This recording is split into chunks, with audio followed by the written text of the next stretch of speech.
Today I'm going to be reacting to Revengeseekerz by Jane Remover. I've heard both of Jane Remover's previous two albums. I've heard Frailty and Census Designated. I loved Frailty. Thought that was a really boundary-pushing, exciting project. Census Designated was a bit more just like heavy and kind of shoegazy, if I'm remembering correctly. I enjoyed that, but I think Frailty is probably my favorite out of those two. So I'm really excited to get into this. I've heard a lot of great things about this album. Make sure to go join the Patreon if you want to see this reaction uncut. There's a link in the description down below.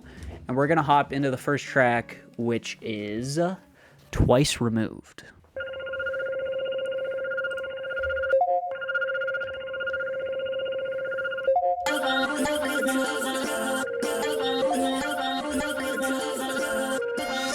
Definitely pretty hyper poppy so far.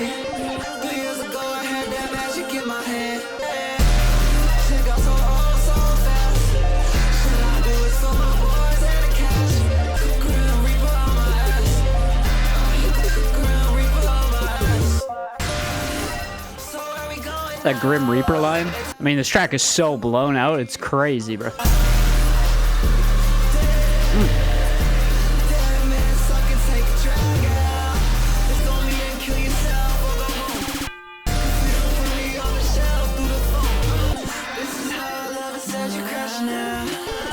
I love how off-kilter this part is. It's crazy.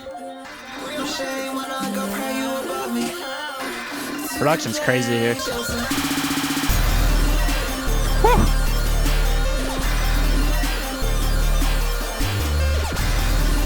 That's crazy, bro.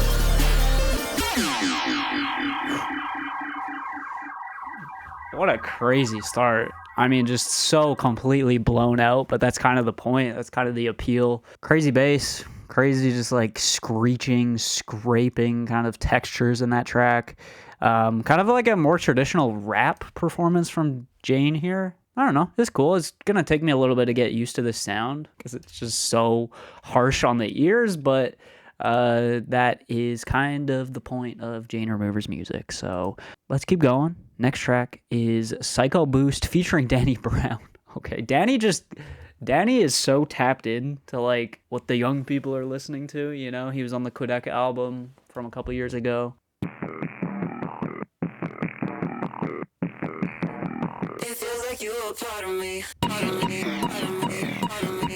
Oh, that beeping?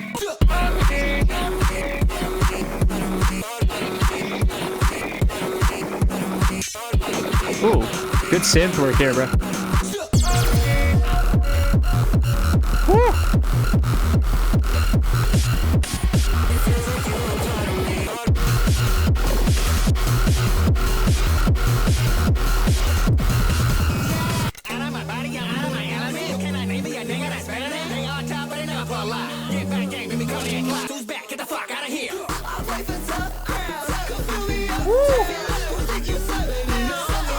Oh, I love this vocal delivery.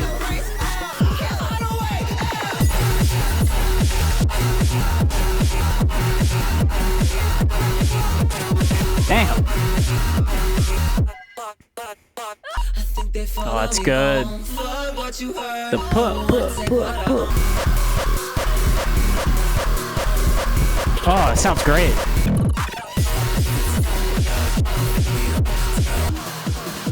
So much urgency to this track. The builds are crazy. Another verse? What?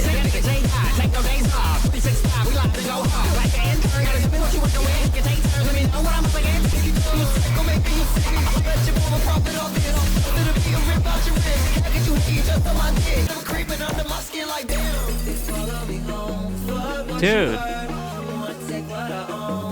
She's really rapping on this album. It's crazy. What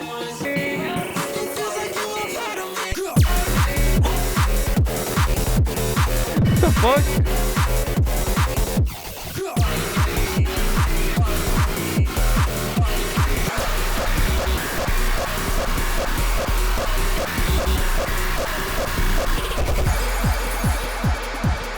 Oh. Oh, are we? I feel like we're gonna transition real good here. Come on, give me it. Oh, maybe not.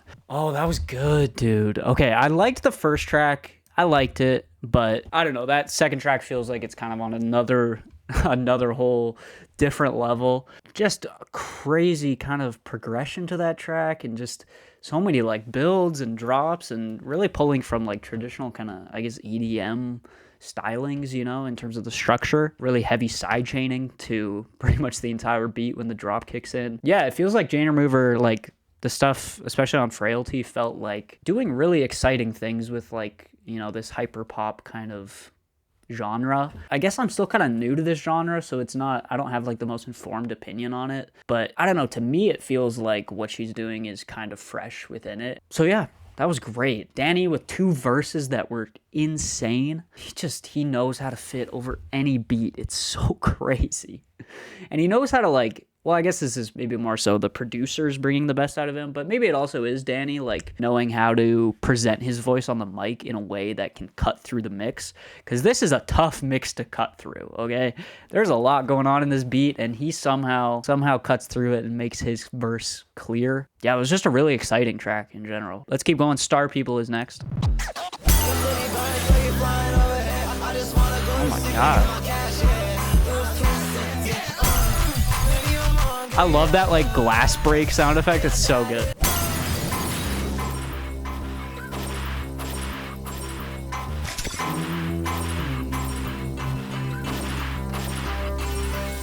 Listen.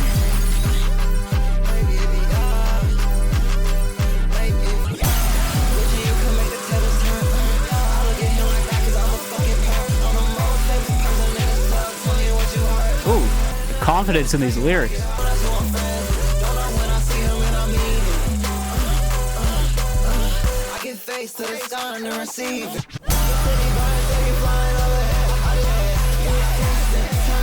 Oh, that kick.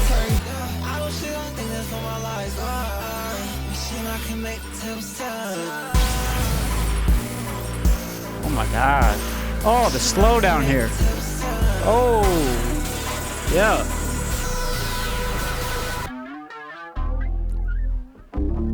Here we go. Where are we going? Oh, come on. Yes. Bring the guitars in. See what I mean with just the genre fusions here? She does it in such an exciting way, bro. Listen. Oh, good vocal production there. That's good.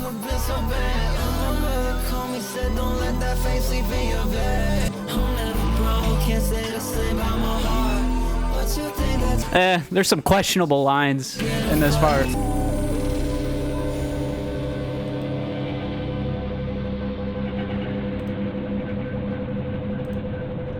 Damn.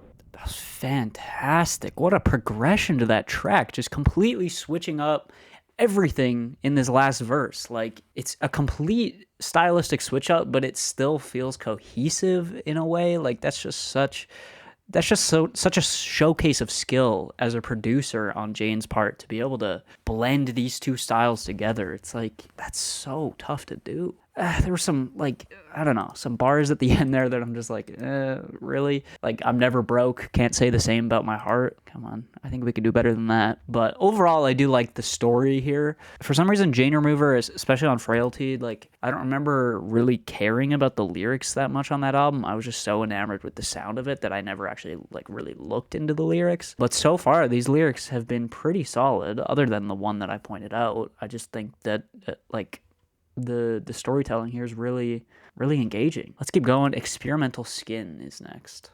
Ooh, I like that title. That's good. Ale.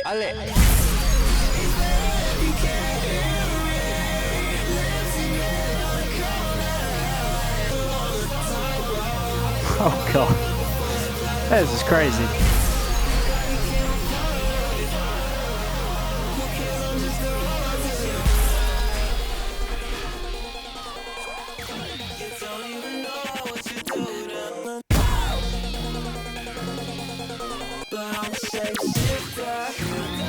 I mean,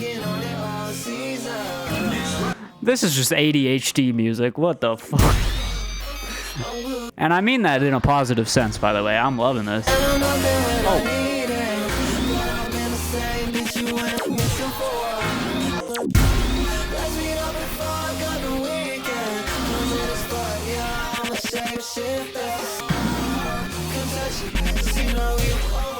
That little like diddle sin.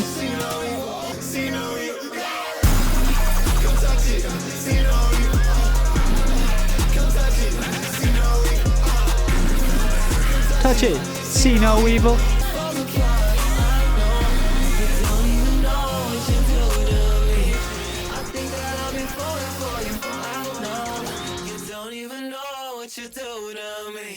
Like that vocal melody, that's good.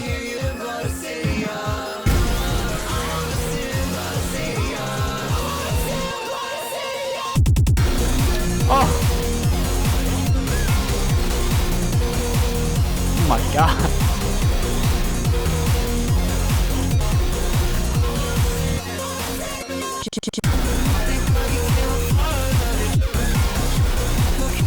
Oh my god. The crunch.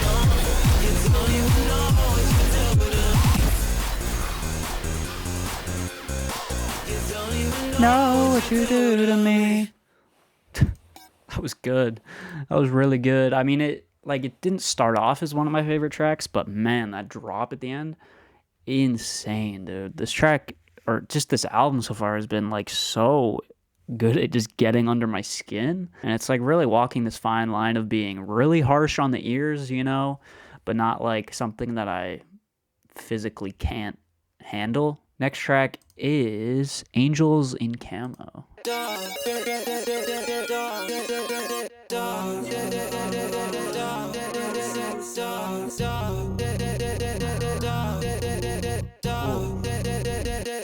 I like that bass tone.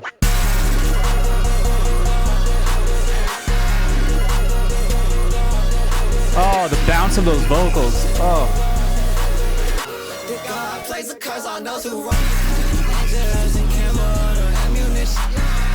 Oh, the energy of those vocals. Listen to the energy of these vocals. They lead in so well to this drop.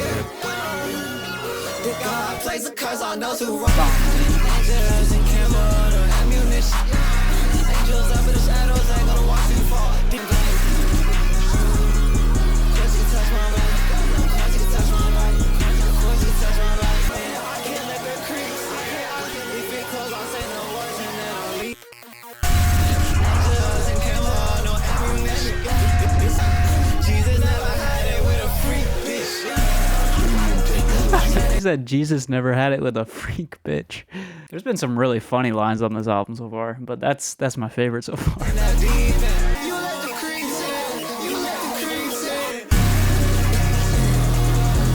Oh my god. Oh.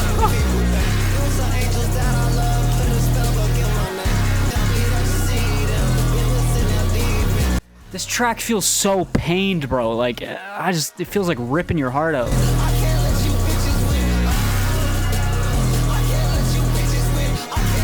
This vocal delivery?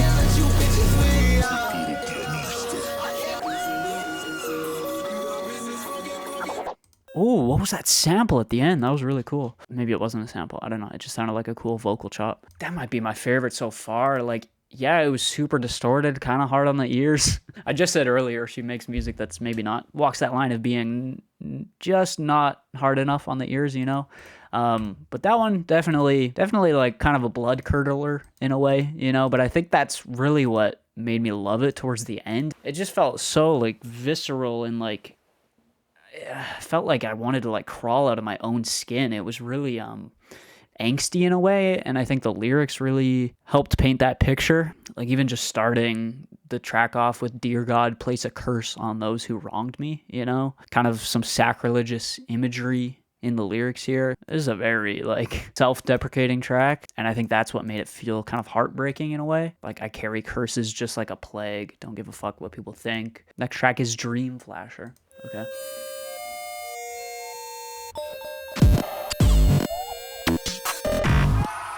God.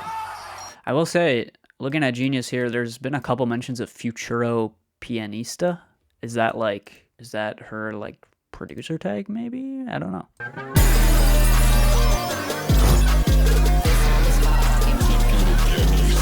I don't know why. That drop almost just made me cry. What the fuck? Oh. I know I keep pausing this track, but that lyric, oh my god, what was it? Where was it? 1,000 people scream my name, but it don't mean shit if I don't hear you say it. That, oh man, that just cuts like a knife. You can let your secrets out. You should put your, can you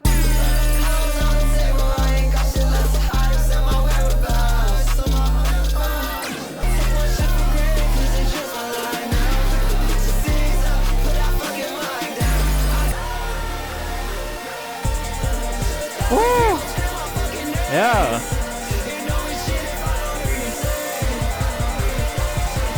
There's that classic EDM.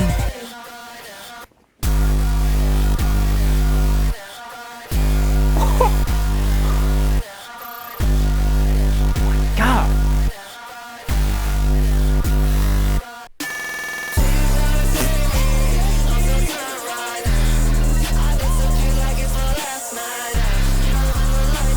Come on, dude.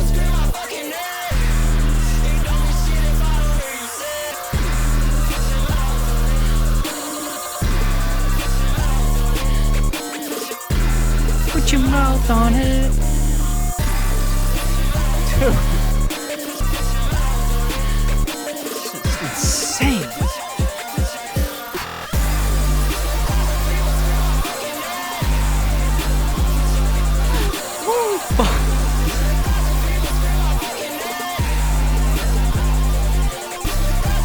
Scream my fucking name.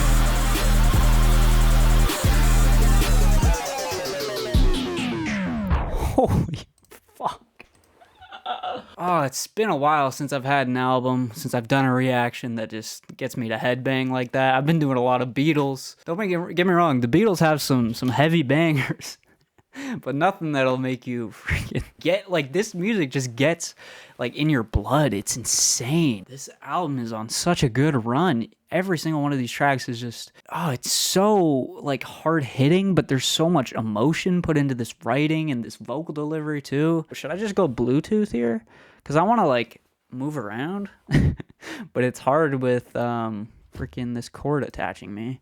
We're on the Bluetooth now. Now I don't have a cord. I don't even know what I was going to say about that track. Just got me schmoving, man. Got me moving. Let's keep going. Turn up or die. Okay. It's kind of extra.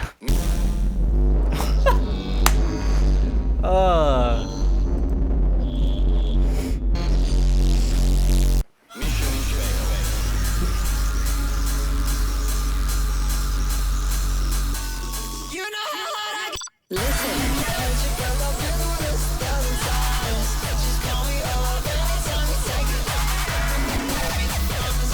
Oh!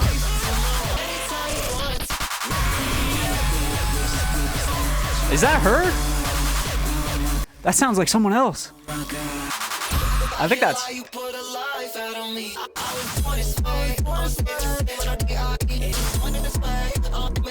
Oh!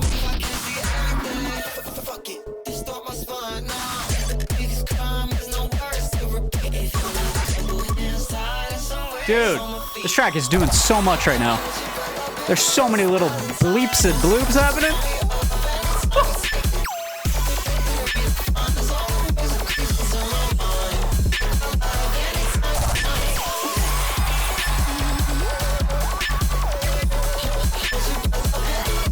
That spooky synth.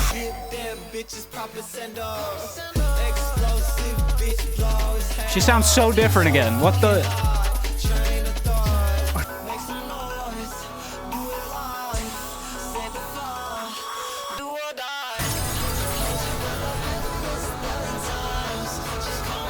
Oh, this is euphoric. Damn. Just a wall of noise.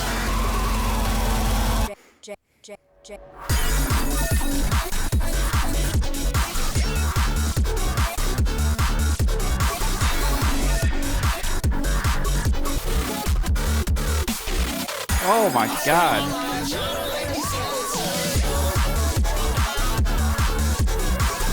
We got this like drum and bass section now, like this. Oh my god. Not drum and bass, but what's that like certain drum rhythm called? I don't know. You guys know what I'm talking about. Oh, this sounds so good. This little atmospheric section here.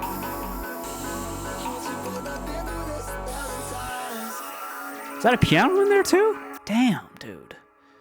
That was insane. It's been a while since I've had an album like really defy description. This is kind of off topic, kind of random, but I saw Sinners recently in theaters, and it's like this album feels very equivalent to that film right now, because it's like that movie was just had me grinning, had me just loving my life at certain points. I don't get me wrong, I don't think it's a perfect movie, but it was just so fun. And I feel like I'm having the same kind of feeling with this album right now, where it's really taking me to a place that's like making me not even think about analyzing the music and really just enjoying it and just having a lot of fun with it. Dancing with your eyes closed.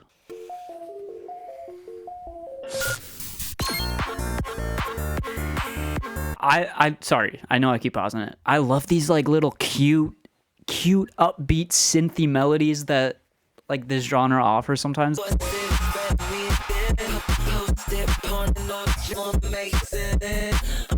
Oh, that vocal stutter there.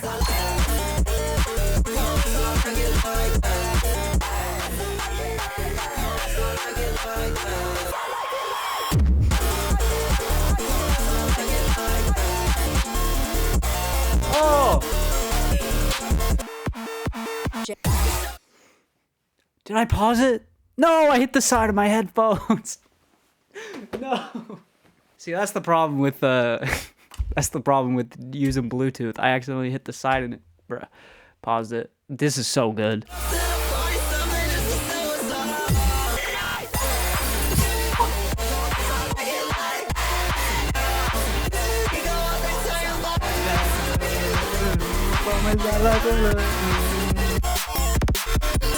Oh, that fill. Damn.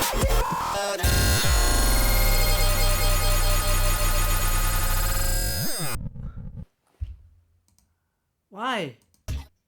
Why are you doing this? Why is she doing this? I'm mad at how good this is. I'm actually mad. I can't believe how good this is.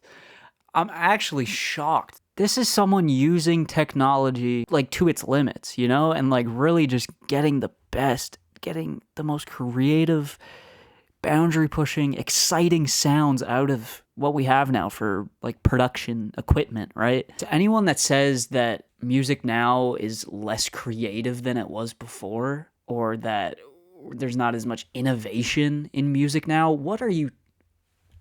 Seriously, go and actually listen to the great stuff that's coming out now. Just take your head out of your own ass, because, like, seriously, this is so good. There's points where I'm so excited and I'm loving this so much that I can't do anything but just stand up.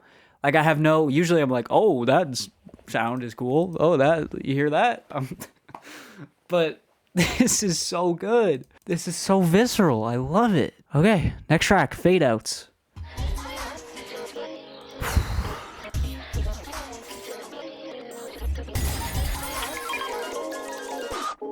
Oh my, listen to that. Listen to those textures. I love how we're still kind of getting that like Midwest emo guitar at points. So good. Ooh.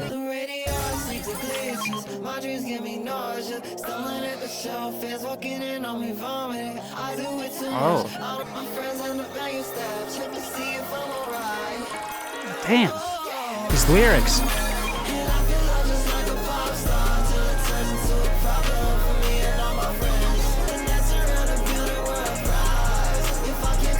Oh, I love the panning of those hi-hats. Good.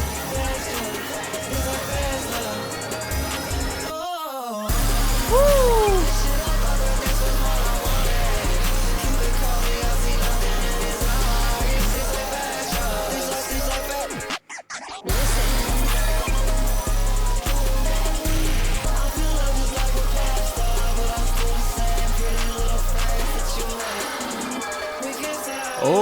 detuning here. Come on, let's go.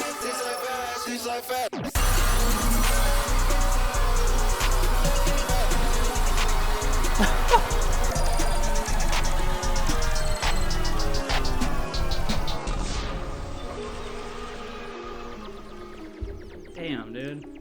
I just wish the media would get hold of it. Oh, nice transition. Let's go, dude. That was so good. That's one of the first times I will say too that I've heard like that kind of like slow down, chopped and screwed. Well, not the first time, but I feel like that idea has been so overdone in like, especially in just like trap music, I feel like. But that was done with a lot more finesse and originality than I've heard it before, because it didn't feel like just taking the entire track and just pitching everything and just slowing down the entire track.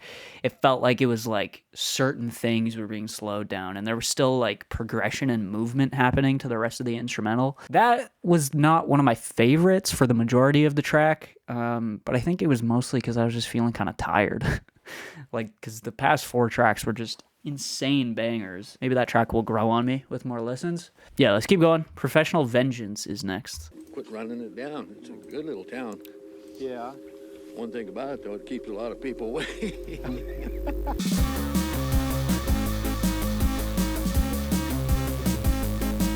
Oh, okay. Kind of a punky vibe here. The challenger, who's already come this far, is going to face their final opponent. More traditional, like, rock drums here. Oh!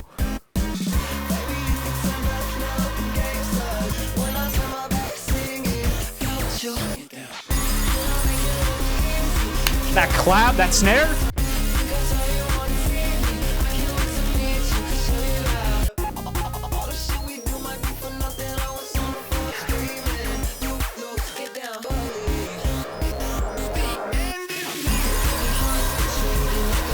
Holy fuck.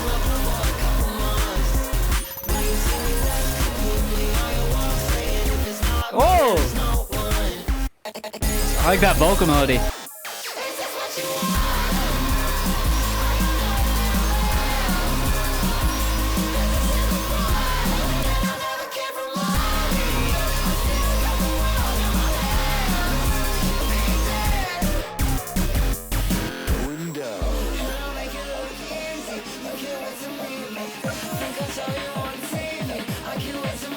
There's that drum and bass again.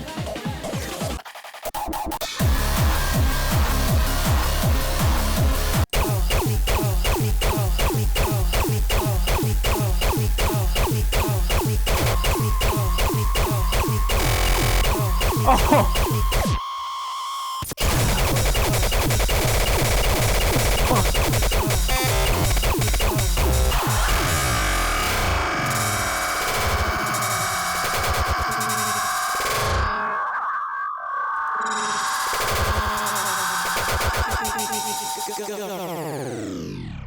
Oh, I just got chills. Oh, I just got chills, guys. Oh my god. Oh. What?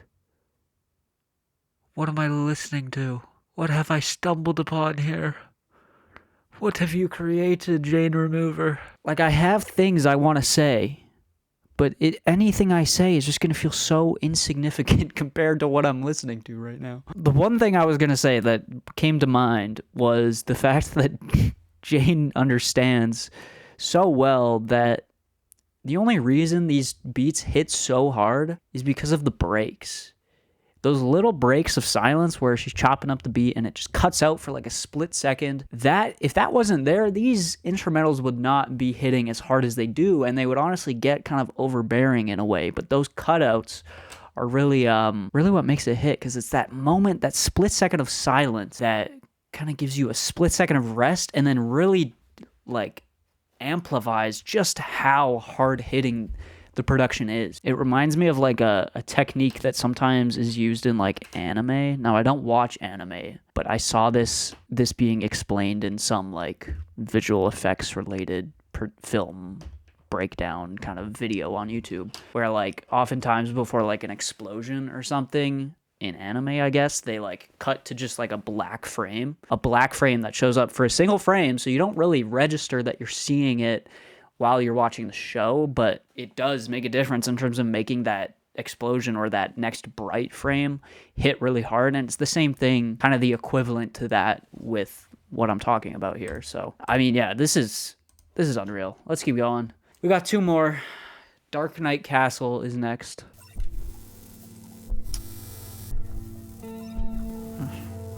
I am curious. Are we gonna get like a more toned down, kind of chill, laid back track? Maybe.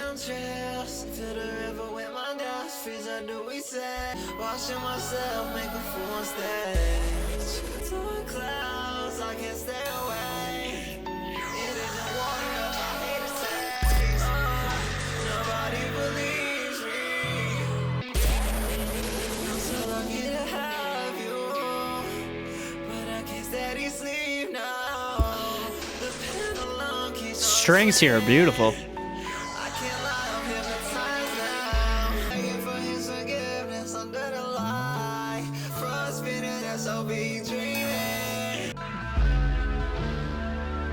Oh, great instrumentation here.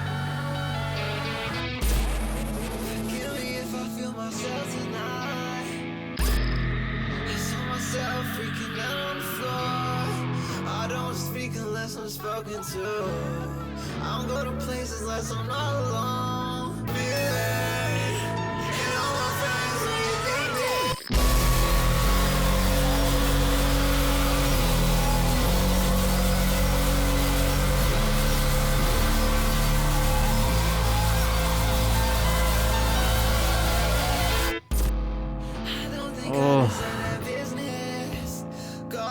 This track is just ripping my heart out. Oh, I got chills again. I can't keep waiting, I want it now. I can't keep waiting, I want it now.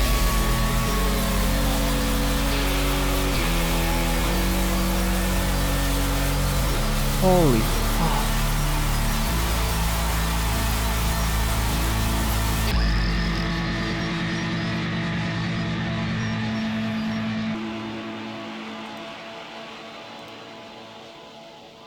Crazy how such an intense drop like that with just such a lush wall of sound, like in any other track it would feel like hard hitting and you'd want to like, you know, headbang to it, but just in the context of this track it feels so much more like just disturbed and heartbreaking. Man, these lyrics, just the emotion in that vocal performance, some lines I really like relate to a lot here. Like even just this line of like, forgive me if I feel myself tonight, you know, being so, I guess just like in your own head, maybe just so down in general that like even feeling good for like a split second feels wrong. Anything that Jane does lyrically is gonna feel, it's gonna feel fresh and exciting because the music around it is so fresh and exciting. I love this album so much. I wasn't expecting to love it this much. JRJRJR. I'm gonna say this is probably my album of the year so far. I'm saying it. I don't care even how it finishes right now. This last track could be absolute buns. I mean, it's close. FKA Twigs is my album. Before I heard this, FKA Twigs was probably my pick. But yeah, this is probably taking that spot. All right, last track. This was a single, but I haven't heard it, so. Oh, God.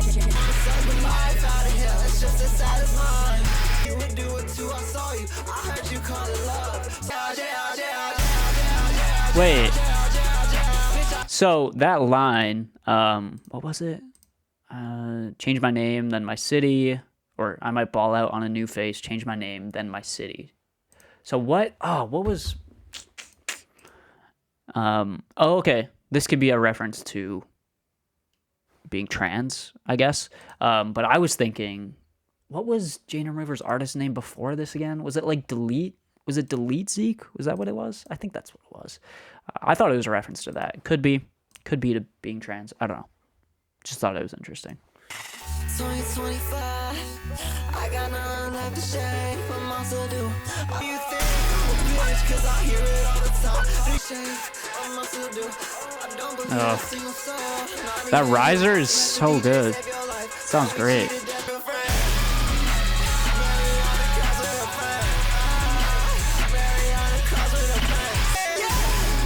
Oh my God.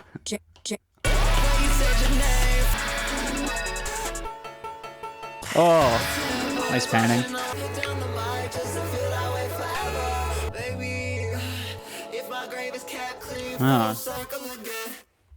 Dang, okay. Wow, what a way to end off this track. Like, feels like things are coming full circle. I mean, she literally says full circle, so that's an obvious thing to say. But there was a line that, what was it? I like the pop song, but leave when shit gets ugly. And I think the line earlier was, they like the pop song, but leave when shit gets ugly. Playing on that line, repeating that, but obviously replacing it with herself. Jane considers changing her name again to avoid the toxicity of her followers, but reconsiders it, realizing she would go full circle with building off her new self, as she did after moving on from her dead name and other previous monikers. That's a very interesting, mature, reflective take. I mean, with the track being titled JRJRJR too, standing for Jane Remover, just kind of like drilling that into your brain, repeating that 3 times. It feels like maybe that's been a central theme of this album too, because on Genius here, pretty much every track, it starts with this JJJJJ. And is that the producer tag maybe? I don't know. That could be it. So it feels like there's, a struggle of maybe being comfortable with this new name, or maybe, I don't know, just a struggle of identity, I guess, in a sense. But yeah, this track here feels like somewhat of a resolution. I don't know. Hopefully Jane is confident with where her music is going, and the fact that, like, it's no one's decision but the artist to change their name if they want to, whether that be literally her real name or her artist name. People really shouldn't care, but they do, and that sucks. But yeah, I mean, there's a track called Experimental Skin too, which feels like it's directly relating to what I'm talking about here, just feeling maybe not confident in your own skin. This was really good, guys. This was really good. Better than I thought it was going to be. I knew that it was getting a lot of hype. I knew it was going to be good coming in, but I just did not expect to feel as moved by this as I did. The production here is fantastic. The writing here is surprisingly really good, really introspective and thought-provoking. Great vocal performances, great progression and grooves to a lot of these tracks. Great variation within the track list as well. None of it really feels like it's cohesive, of course, but none of it feels repetitive. Yeah, this was really good. I can't think of really any flaws right now. Like, yeah, maybe some of the tracks, maybe the first track I think is actually probably my least favorite, but I'll have to go back to it because maybe it was just taking me a little bit to get into it. I mean, the most obvious, and I don't even know if this is really a flaw. I think this is kind of purposeful. I can tell on future listens that I'm probably like, this album's gonna tire me out, which again, I don't think is a flaw, but it makes it so it's not as like easy listening. Like, this isn't something that I'm just gonna put on in the background, which again, that's not a flaw. That's not a flaw at all. Some of my favorite albums of all time are albums that I've only heard like twice. Something that is easily replayable doesn't automatically mean that it's good. I'm gonna stop yapping. I think I've said all that I want to say. But yeah, those are my thoughts. Let me know your thoughts down below, and make sure to leave a like, subscribe, and I will see you guys in the next video. Peace out.